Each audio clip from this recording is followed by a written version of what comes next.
सबको मेरा प्यारा सा नमस्ते। मेरा नाम है सोनू। हाँ सोनू ही, जो सुनने में लड़कों वाला लगता है, पर मैं तो पूरी की पूरी माल है। उम्र अभी अभी 22 की हुई हूँ, पर लगती हूँ जैसे 18 की कोई कली जो बस फूटने को बेताब है। गाल गुलाबी, आंखें बड़ी बड़ी, होंठ ऐसे कि जैसे किसी ने चेरी का रस चुपके से लगा दिया हो। और हाँ, मेरी कमीज हमेशा एक बटन ढीला रहता है, गलती से, बिल्कुल गलती से। अब आप ही बताओ, जब सांसें तेज चलती हैं तो बटन भी तो थोड़ा आजाद होना चाहते हैं ना। मैं बात कर रही हूँ उस दिन की, जब मैं पहली बार डॉक्टर साहब के क्लिनिक में घुसी। नहीं, कोई बारिश नहीं थी, कोई बिजली नहीं गुल हुई थी। बस मैं सुबह सुबह नहा कर निकली थी। बाल अभी अभी गीले थे और मेरी चुन्नट वाली सलवार सूट पर चिपक रही थी। मम्मी बोली, सोनू बेटी, तेरी कमर में अजीब सी खुजली सी हो रही है ना, चल डॉक्टर विक्रम सिंह के पास, वो बहुत अच्छे हैं। गांव के सारे बड़े बूढ़े उसी के पास जाते हैं। मैंने मुंह फुलाया, पर मन ही मन खुश थी। सुनने में आया था डॉक्टर साहब जवान हैं, कसरती बदन और आवाज में ऐसा मक्खन कि सुनते ही घी बन जाए। क्लिनिक पहुंची तो लाइन थी, पर मेरे लिए नंबर तुरंत आ गया। शायद मेरी मुस्कान ने जादू कर दिया। अंदर घुसी तो देखा डॉक्टर साहब कुर्सी पर पीठ टिकाए, चश्मा नीचे सरका के मुझे घूर रहे थे, मतलब देख रहे थे। सफेद कोट, नीचे नीली शर्ट, बाहें मोड़ी हुई, नसें उभरी हुई। मैंने सलवार का नाड़ा ठीक किया और बोली, डॉक्टर साहब नमस्ते। नमस्ते सोनू जी, बैठिए, बताइए क्या तकलीफ है। उनकी आवाज में कुछ ऐसा था कि मेरी कमर की खुजली और बढ़ गई। मैंने धीरे से कुर्सी पर कूल्हे टिकाए और बोली, साहब, जब भी मैं झुकती हूँ कुछ चुभता सा लगता है, जैसे कोई छोटी सी सुई अंदर घुस जाए। मैंने जानबूझकर कमर को थोड़ा सा आगे किया, चुन्नट सरकी, थोड़ी सी त्वचा चमकी। वो चश्मा और नीचे सरकाए, दिखाइए तो जरा। मैं उठी, टेबल के पास गई, धीरे से सलवार का नाड़ा ढीला किया और कमीज ऊपर की, बस 2 इंच, पर इतना कि उनकी सांस रुक गई।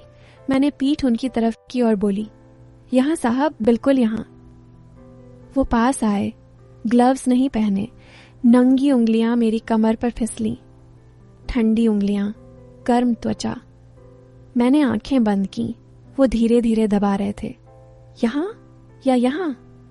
हर बार उनकी उंगली थोड़ी नीचे सरकती। मैं सांस रोक के बोली, हाँ बिल्कुल वहीं। फिर वो बोले, सोनू जी, ये कोई सुई नहीं है, ये तो आपकी मांसपेशियां तनी हुई हैं। रोज सुबह तेल मालिश करो, गर्म पानी की थैली रखो। और हाँ, वो रुके, मेरी कमर पर उंगली से गोल गोल घुमाते हुए बोले, रात को सोते वक्त कुछ ढीला ढाला पहना करो ताकि हवा लगे। मैं मुड़ी, उनकी आंखों में आग थी, पर चेहरा शरीफ। मैंने शर्माते हुए पूछा, क्या ढीला ढाला साहब? वो हंसे, जो आपको आराम दे। मैंने दवाई ली और निकलने लगी। दरवाजे पर रुककर बोली, साहब कल फिर आऊं? वो बोले, जरूर, पर सुबह 7 बजे, क्लिनिक बंद होने से पहले। मैंने आंख मारी और चल दी। बाहर आके मेरी सहेली गुड़िया मिली, बोली, क्या हुआ? मैंने कान में फुसफुसाया, कल सुबह 7 बजे फिर मालिश है। अगली सुबह मैं 6:50 पर पहुंची। क्लिनिक बंद था, सिर्फ एक बल्ब जल रहा था। दरवाजा खटखटाया, डॉक्टर साहब ने खोला। अंदर कोई नहीं। वो बोले, आज स्पेशल चेकअप है सोनू। मैंने सलवार कुर्ता उतारा नहीं, बस चुन्नट ऊपर की और लेट गई टेबल पर। वो तेल की शीशी ले आए, बोले, आज हाथ से ही मालिश करूंगा, मशीन ठंडी है। मैंने मुंह पिलो में दबाया और बोली, जितना दबाना है साहब दबाइए। तेल गर्म था, उनकी हथेलियां और गर्म, कमर से शुरू करके नीचे, फिर ऊपर, फिर कंधे, फिर गर्दन। हर बार उंगलियां थोड़ा और अंदर। मैं कराह रही थी, आह साहब, हाँ वहीं। वो फुसफुसाए, सोनू तुम्हारी त्वचा बहुत नाजुक है। मैंने पीछे मुड़कर देखा, उनका कोट खुला हुआ था, शर्ट के बटन खुले हुए। मैंने हाथ बढ़ाया, उनकी छाती पर रख दिया। वो रुक गए। मैंने धीरे से कहा, साहब आपकी भी मांसपेशियां तनी लग रही हैं। वो हंसे, मेरे कान में बोले, शायद मुझे भी मालिश की जरूरत है। फिर वो मेरे ऊपर झुके, सांसें गर्म, होंठ पास। और तभी अचानक क्लिनिक का फोन बजा। घंटी इतनी तेज कि हम दोनों उछल पड़े। वो उठे, फोन उठाया, हेलो। हाँ माँ जी, हाँ आ रहा हूँ, बस 10 मिनट। फोन रखा, शर्ट के बटन बंद किए, बोले, सोनू, माँ ने बुलाया है, गांव में हवन है। मैंने कपड़े ठीक किए, हंसते हुए बोली, साहब अगली मालिश कब? वो बोले, कल नहीं परसों, और हाँ, अगली बार कुछ और तरीका अपनाएंगे। मैं घर आई। मम्मी पूछने लगी, क्या हुआ बेटी? मैंने कहा, मम्मी, डॉक्टर साहब ने कहा है अब रोज सुबह तेल मालिश करनी है, पर घर पर। मम्मी खुश, वाह कितने अच्छे डॉक्टर हैं। तीसरे दिन मैं फिर गई। इस बार क्लिनिक में एक नई मशीन थी, वाइब्रेटर वाली। वो बोले, सोनू, ये जापान से मंगाई है, तुम्हारी कमर को एकदम ढीला कर देगी। मैं लेटी, मशीन चालू हुई, कंपन इतना कि मेरी सांसें उछलने लगी। वो मेरे पास बैठे मशीन को कूल्हों पर घुमाते रहे। मैं आंखें बंद किए कराह रही थी। साहब तेज और तेज। वो बोले, सोनू, अब तुम्हें कुछ करना होगा, मेरी कमर भी दुख रही है। मैं उठी, मशीन उनके हाथ में दी और उनकी कमर पर रख दी। वो कराहे, सोनू, तुम्हारे हाथ जादू हैं। फिर हम दोनों हंस पड़े। वो बोले, सोनू, तुम्हारी तकलीफ तो दूर हो गई, पर अब मेरी शुरू हो गई। मैंने शर्माते हुए कहा, साहब मैं रोज आऊंगी, आपकी भी मालिश करूंगी। वो बोले, पर क्लिनिक में नहीं, मेरे घर पर। माँ पापा गांव गए हैं 15 दिन के लिए। मैं घर आई, गुड़िया को बताया। वो बोली, सोनू तू पागल है, वो तुझे। मैंने हंस के कहा, चुप कर, कुछ नहीं होगा, बस मालिश। पर मन में कुछ और ही चल रहा था। अगले दिन मैं उनके घर पहुंची। घर बड़ा था पर खाली। वो बोले, सोनू, आज पूरे बदन की मालिश होगी। मैंने सलवार कुर्ता उतार दिया, सिर्फ ब्रा और पेटीकोट में लेट गई। वो तेल ले आए, मेरे कंधे से शुरू करके पैर तक। हर जगह उंगलियां रुकती, दबाती, फिसलती। मैं कराह रही थी, साहब वहां नहीं, हाँ वहीं और नीचे। वो मेरे कान में फुसफुसाए, सोनू, तुम्हारी खुजली अब मेरे अंदर है। फिर वो मेरे ऊपर लेट गए, नहीं मतलब मालिश के लिए। उनका बदन मेरे बदन से सटा, सांसें मिली होंठ पास, और तभी दरवाजे की घंटी बजी। डाकिया था, पार्सल लेकर। वो उठे, मैंने कपड़े पहने, पार्सल खोला। उनकी माँ का खत लिखा था, बेटा हम 15 दिन नहीं 1 महीना रुकेंगे, घर संभालना, और हाँ कोई लड़की मत लाना। वो हंसे, मैं शर्मा गई। फिर शुरू हुआ हमारा रोज का सिलसिला। सुबह 7 बजे मैं जाती, वो मालिश करते, मैं कराहती। कभी मैं ऊपर, कभी वो, कभी तेल, कभी क्रीम, कभी बेड पर, कभी सोफे पर हर बार कुछ न कुछ आ जाता। फोन, घंटी, पड़ोसी, कुत्ता। हम पास आते और दूर हो जाते। थर की दिमाग सोचता, आज तो पक्का, पर होता कुछ नहीं, बस सांसें तेज, बदन गर्म, आंखें लाल। एक दिन वो बोले, सोनू आज कुछ अलग करते हैं। मैंने पूछा, क्या? वो बोले, आज तुम डॉक्टर बनो, मैं पेशेंट। मैं हंसी, उनका कोट पहना, स्टेथोस्कोप लगाया। वो लेट गए, शर्ट उतारी। मैंने उनकी छाती पर हाथ फेरा। साहब यहाँ धक धक तेज है। वो बोले, इलाज करो। मैंने होंठ उनके सीने पर रख दिए, मतलब सांस सुनने के लिए। वो कराहे, हाथ मेरी कमर पर। मैंने उनकी पैंट की बेल्ट खोली, मतलब पल्स चेक करने के लिए।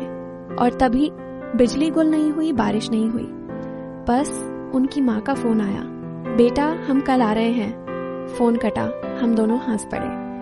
मैंने कोट उतारा, बोली, साहब आपकी बीमारी लाइलाज है। वो बोले, तुम्हारा इलाज भी। अगले दिन मैं फिर गई। इस बार घर में उनकी माँ थी। वो किचन में चाय बना रही थी। मैं शर्माई, बोली, आंटी मैं सोनू, डॉक्टर साहब की। आंटी हंसी, पेशेंट पता है, बेटा रोज तेरी तारीफ करता है, बोलता है माँ सोनू बहुत बहादुर है, एकदम दर्द नहीं करती। मैं लाल हो गई। फिर आंटी बोली, चल बेटी आज मैं भी मालिश सिखाऊंगी। हम तीनों कमरे में गए। आंटी ने तेल लिया, बोली, देख ऐसे दबाओ, और उन्होंने डॉक्टर साहब की पीठ दबानी शुरू की। मैं हंस हंस के लौटपोट। डॉक्टर साहब मुंह बनाए लेटे थे। आंटी बोली, सोनू तू भी सीख, शादी के बाद काम आएगा। मैंने कहा, आंटी शादी? वो बोली, हाँ विक्रम ने तेरे लिए रिश्ता मांगा है। मैं स्तब्ध। डॉक्टर साहब शर्मा गए। आंटी चली गई। मैंने उनसे पूछा, सच? वो बोले, सोनू, मैंने कभी तुझे गलत नजर से नहीं देखा, बस तेरी हंसी, तेरी बातें, तेरी हिम्मत, मैं तेरे लिए पागल हूँ। मैं रो पड़ी। वो मुझे गले लगाए। मालिश नहीं, मोहब्बत थी। शाम को घर आए, मम्मी पापा से बात हुई, सब खुश। गुड़िया बोली, सोनू तू तो कहती थी कुछ और होने वाला है। मैं हंसी, हुआ ना कुछ और। शादी की तारीख पक्की हुई। मंडप में मैं दुल्हन बनी, वो दूल्हा। मंडप के बाद पहली रात, नहीं वो तो बाद में, पर उस रात डॉक्टर साहब ने मेरे कान में फुसफुसाया, सोनू आज असली मालिश होगी। मैं शर्माई, साहब अब तो रोज होगी। वो हंसे, पर अब कोई फोन नहीं बजेगा। और सच में उस दिन से हमारी जिंदगी में कोई खुजली नहीं रही, बस प्यार, हंसी और ढेर सारी मालिश, जो अब पूरी तरह हलाल थी। शादी की पहली रात जब डॉक्टर साहब ने मेरे कान में फुसफुसाया, सोनू आज असली मालिश होगी, मैंने शर्माते हुए उनकी छाती पर उंगली से गोल गोल घुमाया और बोली, साहब अब तो पूरी रात हमारी है। कोई फोन, कोई घंटी, कोई आंटी नहीं। कमरा लाल लाइटों से सजा था। बेड पर गुलाब की पंखुड़ियां बिखरी और हवा में चंदन की खुशबू। वो मुझे गोद में उठाए बेड की तरफ ले गए। उनका बदन गर्म, सांसें तेज। मैंने दुल्हन का लहंगा धीरे से सरकाया, बस इतना कि उनकी आंखें चमक उठी। वो मेरे ऊपर झुके, होंठ मेरे गले पर फिसले, हाथ कमर से नीचे। और तभी अचानक दरवाजा खुला। नहीं, कोई डाकिया या पड़ोसी नहीं। अंदर घुसी गुड़िया, मेरी सहेली, हांफती हुई, हाथ में एक पुराना डायरी लिए। वो चिल्लाई, सोनू रुक, ये शादी नहीं हो सकती। हम दोनों उछल पड़े। डॉक्टर साहब ने चादर खींची, मैंने लहंगा ठीक किया। गुड़िया बोली, ये डायरी क्लिनिक की पुरानी मरीज की। सोनू, विक्रम नहीं, ये तो तेरी जुड़वां बहन का बदला है। क्या? मैं स्तब्ध। गुड़िया ने डायरी खोली, पन्ने पलटे। लिखा था, डॉक्टर विक्रम सिंह ने मेरी बहन को फंसाया, मालिश के बहाने, फिर छोड़ दिया। वो गर्भवती थी, आत्महत्या कर ली। मैंने बदला लिया, उसकी हर मरीज को उसी जाल में फंसाऊंगी। डॉक्टर साहब का चेहरा सफेद। वो बोले, नहीं, वो झूठ है। लेकिन उनकी आंखें भाग रही थी। गुड़िया ने फोन निकाला, एक पुराना न्यूज क्लिपिंग दिखाया, 3 साल पुरानी, गांव की लड़की के सुसाइड, डॉक्टर पर शक। फिर गुड़िया मुड़ी मेरी तरफ, आंसू भरी आंखें। सोनू, मैं वो बहन हूँ, तेरी जुड़वा। मम्मी पापा ने तुझे बताया नहीं, जन्म के समय अलग कर दिया गया। मैंने तुझे ढूंढा, क्लिनिक भेजा, ताकि तू उसे फंसाए जैसे उसने मेरी बहन को। लेकिन मैं गिर गई प्यार में। ये बदला नहीं, मेरी गलती थी। डॉक्टर साहब भागने लगे, लेकिन बाहर पुलिस थी। गुड़िया ने पहले ही कॉल कर दी। मैं रो पड़ी। लहंगा फट गया गिरते हुए, शादी टूट गई, क्लिनिक सील, विक्रम जेल। और मैं गुड़िया के साथ घर लौटी। अब हम दोनों सहेलियां नहीं, पहने। खुजली गई, लेकिन दिल में एक नई, बदले की नहीं, सच्ची मोहब्बत की। कभी कभी रातों में सोचती हूँ, वो मालिशें सपना थी या बदले का जाल। पर अब बस हम 2 बहनें एक दूसरे की मालिश करती, तेल से नहीं, प्यार से।